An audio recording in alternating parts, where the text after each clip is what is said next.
Good morning, Mustangs. It is now time for the Pledge of Allegiance. Please stand. I pledge allegiance to the flag of the United States of America and to the republic for which stands one nation, under God, indivisible, with liberty and justice for all. Great job, everybody. Sit back down in your seats and let's have a great day.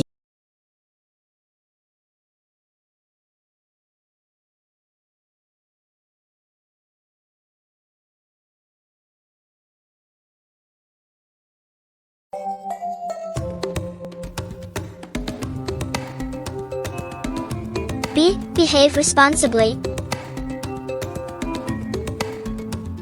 E. Expect to learn. S. Stay safe.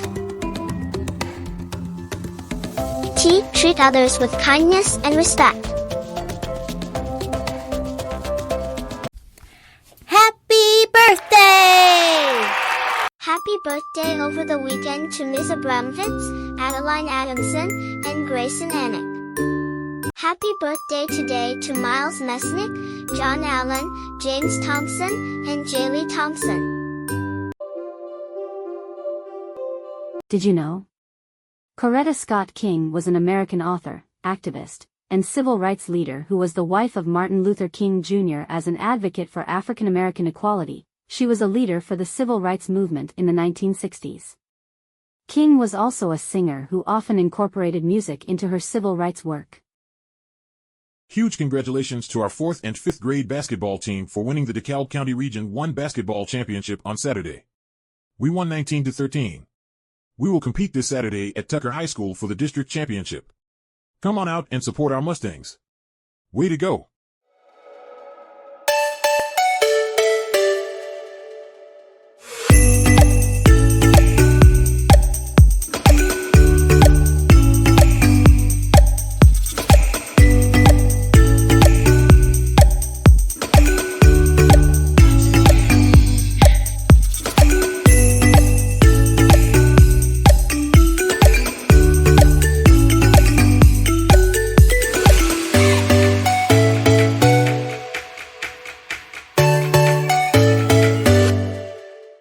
Coretta Scott King.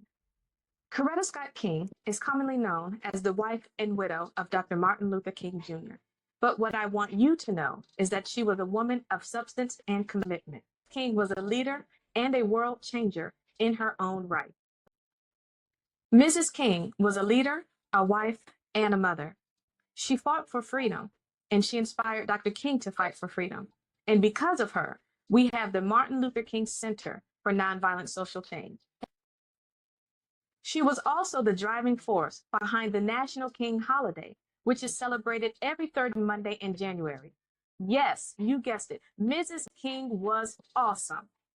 Coretta Scott was born on April 27, 1927, in Heidelberger, Alabama, to Obadiah Scott and Bernice McMurray Scott. She attended Antioch College in Yellow Springs, Ohio, where she majored in music and elementary education. After leaving Antioch College, she attended the New England Conservatory of Music in Boston, Massachusetts, where she majored in voice and violin. While studying at the New England Conservatory of Music, she met Martin Luther King Jr. Mrs. King and Dr. King had a common interest in social justice and activism. Together, they committed their lives to bring about peace and justice through nonviolent social change. The world is in dire need of a spiritual awakening which will make those eternal values of love, justice, mercy, and peace meaningful in our time.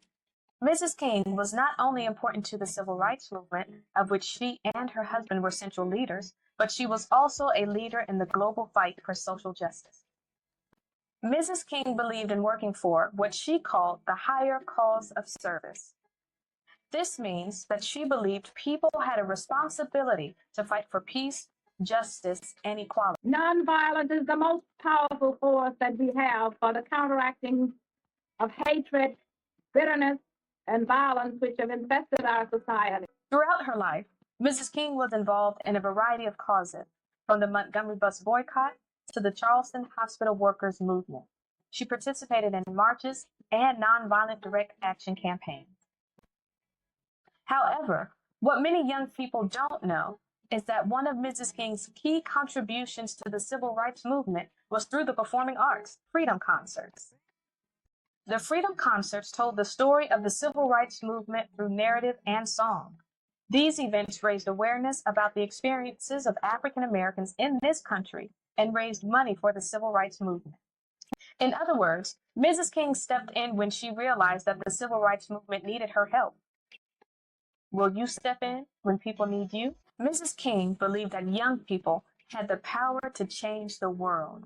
She insisted that young people had a role to play in bringing about the beloved community. She wanted to empower young people to know that you can make a difference. Today's student is now recognized as a significant political actor with amazing power to influence the course of societies all over the world. The greatest lesson I want you to capture from her life is this: you are never too young to make change. Always remember that your life has meaning and purpose. You have a place in this world. You can make a difference because your voice matters. I want to leave you with this challenge. Each of us has a personal responsibility to help create a more just, humane, equitable, and peaceful world. Following Mrs. King's example, how do you plan to make a difference in the world? And finally, always remember to be love. So these young people are being prepared differently than I was because they live in a different time. But the most important thing they have to decide is not just to get an education and to be selfish about it, but that they must prepare themselves to give back and to make a difference in the world. We have to create what my husband called the beloved community. If we are to survive, we have to learn how to solve our problems and resolve our conflicts in a nonviolent manner. And so I think it's important for them to realize that they have. The world knew him as the Mahatma, great soul. To me, he was grandfather.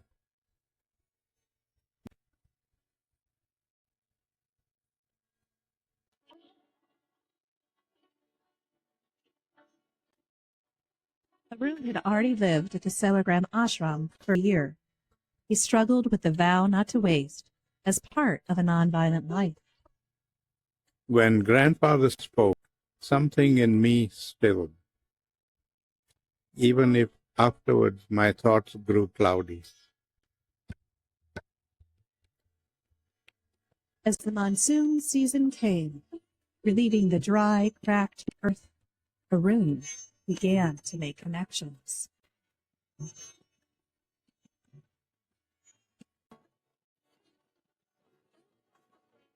Grandfather said, before you act, think how it would affect others. I understood that I was responsible for my every thought and action. To change the world, I needed to change myself. As Grandfather Gandhi said, be the change you wish to see in the world. how will you be the change?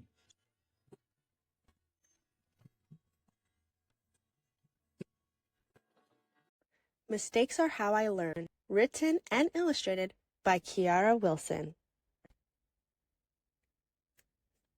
Tamara had big dreams, but every time she would fail and was forced to take a step back, Tamara would give up and bail.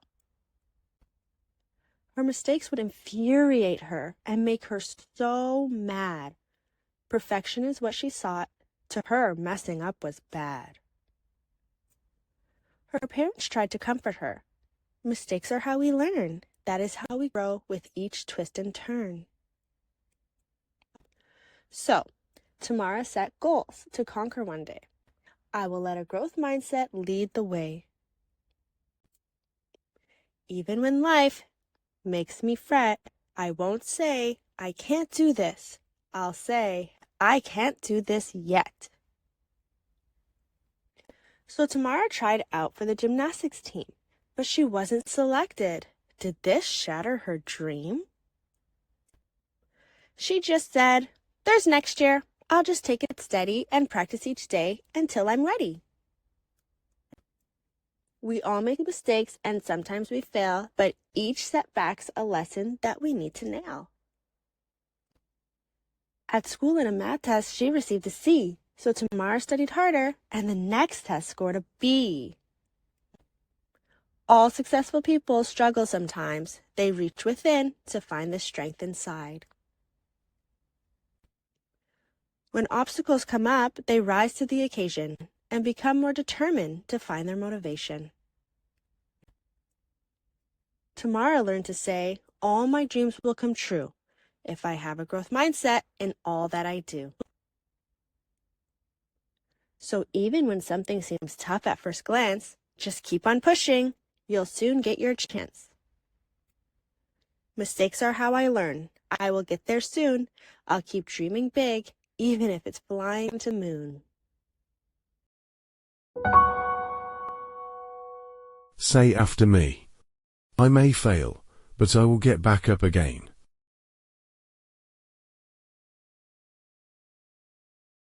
One more time, repeat after me. I may fail, but I will get back up again.